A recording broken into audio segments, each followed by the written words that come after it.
Assalamualaikum warahmatullahi wabarakatuh dan selamat sejahtera. Okey, kita bertemu lagi hari ini. InsyaAllah kamu semua akan belajar bagaimana untuk menambah dan menolak unit masa dalam perpuluhan dan juga dalam pecahan. Penambahan dan penolakan yang tidak melibatkan penukaran unit dan juga yang melibatkan penukaran unit. Baiklah, untuk itu saya sarankan kamu semua sediakan pensel, buku catatan ataupun kertas untuk kamu mencatat mungkin ada poin-poin yang penting ataupun untuk itu kita teruskan dengan contoh yang pertama. Perhatikan contoh yang berikut. 8 3/5 hari tambah 1 1/2 hari dan jawapannya pun ditanya dalam bentuk hari, dalam unit hari. Jadi untuk pengetahuan kamu, apabila soalan sebegini, ini bermakna kita tidak perlu membuat penukaran unit kerana yang pertama unit yang pertama hari tambah dengan unit yang kedua pun dalam unit hari dan jawapan pun ditanya dalam unit hari. Jadi ini bermakna kamu tidak perlu membuat penukaran unit.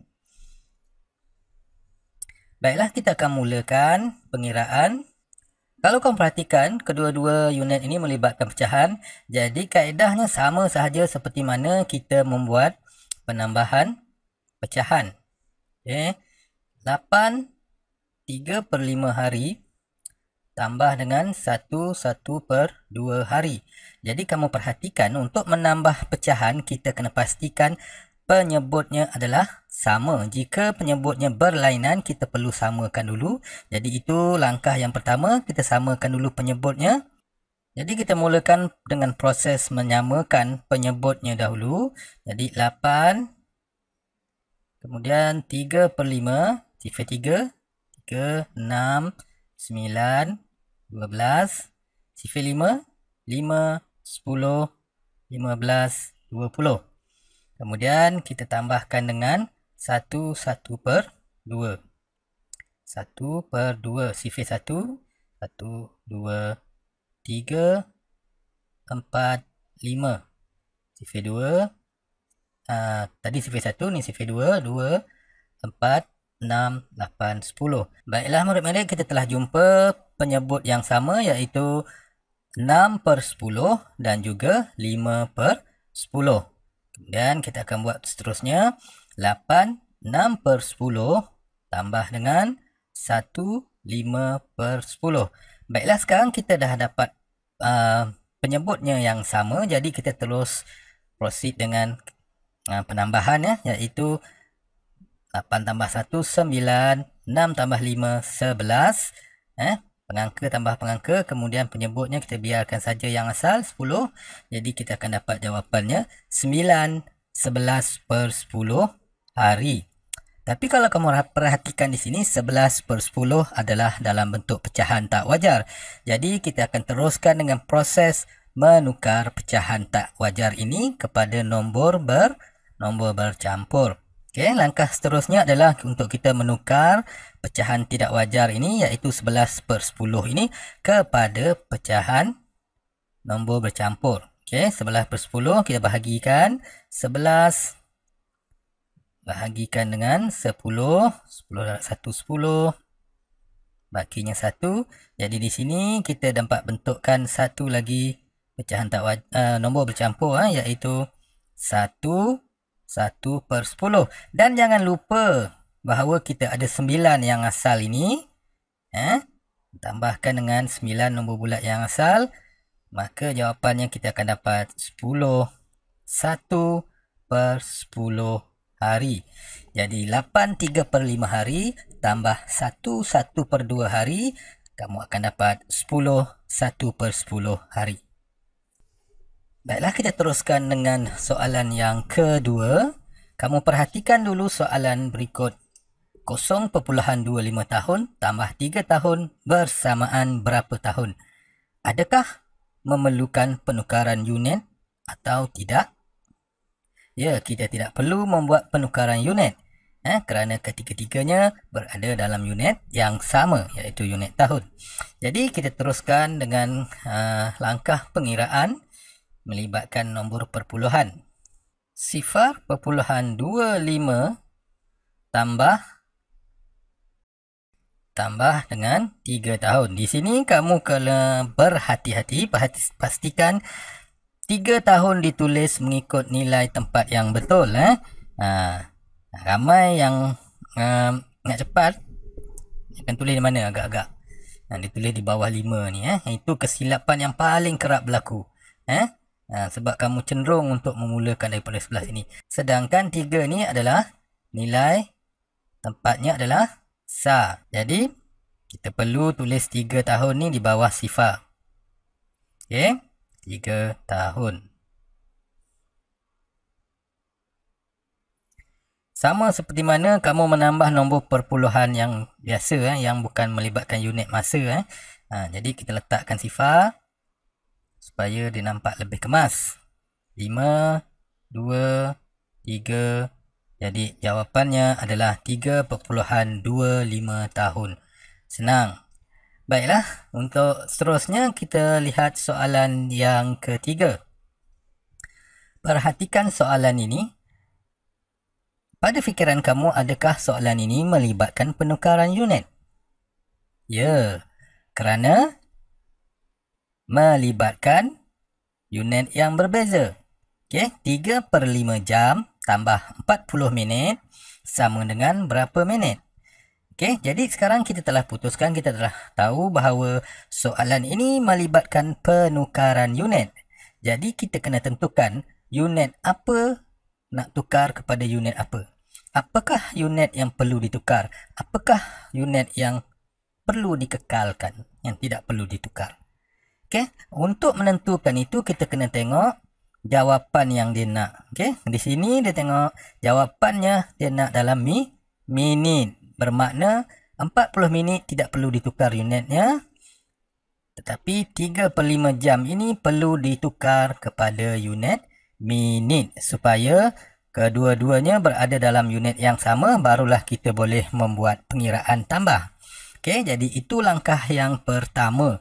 Langkah pertama apa dia? Menukar unit jam kepada minit. Okey, kita tukarkan unit jam kepada minit. Adakah kamu masih ingat bagaimanakah untuk kita menukar jam kepada minit? 1 jam sama dengan berapa minit? Ya, 60 minit. Jadi daripada 1 pergi 60 akan melibatkan darab 60. Jadi apabila kita nak buat penukaran unit, 3/5 jam nak tukar kepada unit minit, kita hanya perlu darabkan dengan 60. Okey, 3/5 darab 60 dan hasil darabnya nanti telah ditukarkan kepada unit minit. Okey. Jadi di sini kita boleh buat proses pemansuhan menggunakan sifar 5. 5 darab 1, 5. 5 darab berapa?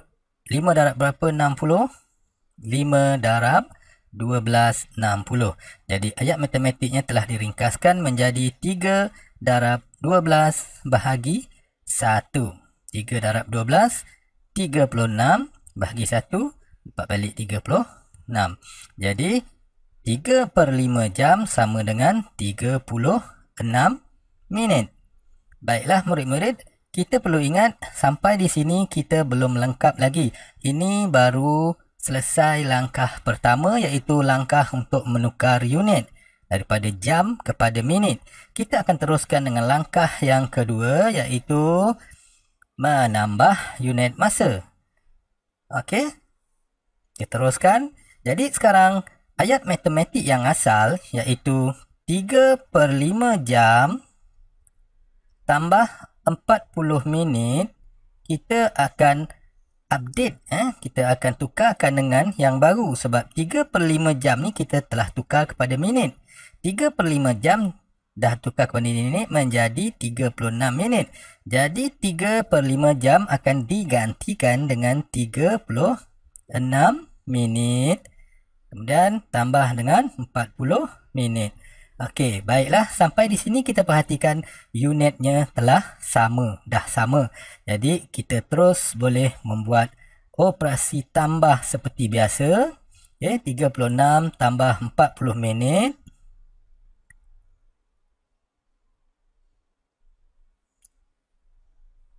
Dan kamu akan dapat jawapan 76 minit. Jadi kalau kamu perhatikan 76 minit telah melebihi 1 jam. Sebab 1 jam 60 minit. Jadi perlukah kita menukar dalam bentuk jam dan minit? Tidak perlu, kerana soalan ini cuma minta dalam unit minit, bukan unit jam dan minit. Jadi kita tak perlu membuat penukaran unit. Bergantung kepada soalan yang ditanya. Di sini tidak perlu. Baiklah, kita teruskan dengan contoh seterusnya. Memperhatikan 1/5/6 jam tolak 40 minit sama dengan berapa jam dan berapa minit. Okey, kamu perhatikan di sini. Adakah soalan ini memerlukan untuk kita membuat pertukaran unit? Ya, sudah tentu kita kena buat penukaran unit. Baiklah. Untuk itu, kita teruskan dengan langkah yang pertama, iaitu menukar unit jam dan kepada minit. 1 jam sama dengan 60 minit. 1 jam 60 minit. Jadi untuk kita menukar jam ke minit, perlukan darab dengan 60. 5/6 jam. Kita akan tukarkan supaya nanti hasil darabnya akan menjadi unit minit. 5/6 jam akan didarab dengan 60. Kerana 1 jam 60 minit. Jadi di sini kita boleh gunakan kaedah pemansuhan menggunakan sifir 6. 6 darab 1, 6. 6 darab 10, 60. Sekarang kita tulis semula ayat matematik yang telah diringkaskan menjadi 5 darab 10 bahagi 1. 5 darab 10, 50. 50 bahagi 1, 50. Jadi 5/6 jam sama dengan 50 minit. Jadi kalau 1/5/6 jam menjadi berapa? Kalau 5/6 jam 50 minit, kalau 1/5/6 jam, dia akan jadi 1 jam 50 minit. 1 jam 50 minit. Baik, sekarang kita telah selesai melakukan proses penukaran unit. 1/5/6 jam telah ditukar kepada 1 jam 50 minit. Jadi kita teruskan dengan langkah seterusnya, iaitu menolak unit masa. Barulah kita boleh tolakkan 1 jam 50 minit tolak 40 minit. Okey, kita akan buat dalam bentuk T. Di lajur yang pertama ini untuk unit jam. Lajur yang kedua untuk unit minit. 1 jam 50 minit tolak dengan 40 minit. Perhatikan bagaimana saya menulis unit-unit masa tersebut. Kita ikut lajur yang telah disediakan. Okey. Satu ditulis di lajur jam, manakala yang minit mestilah berada di lajur minit. Okey, kita tolakkan 50 tolak 40, jawapannya 10. 1 tolak sifar 1. Jadi 1/5/6 jam tolak 40 minit, kita akan dapat jawapannya 1 jam 10 minit. Baiklah murid-murid, sehingga di sini sahaja pesan saya. Kamu kena ingat bahawa sebelum kita boleh melaksanakan sama ada tambah atau tolak yang melibatkan masa, kamu kena tentukan dahulu sama ada kita kena buat proses penukaran unit ataupun tidak.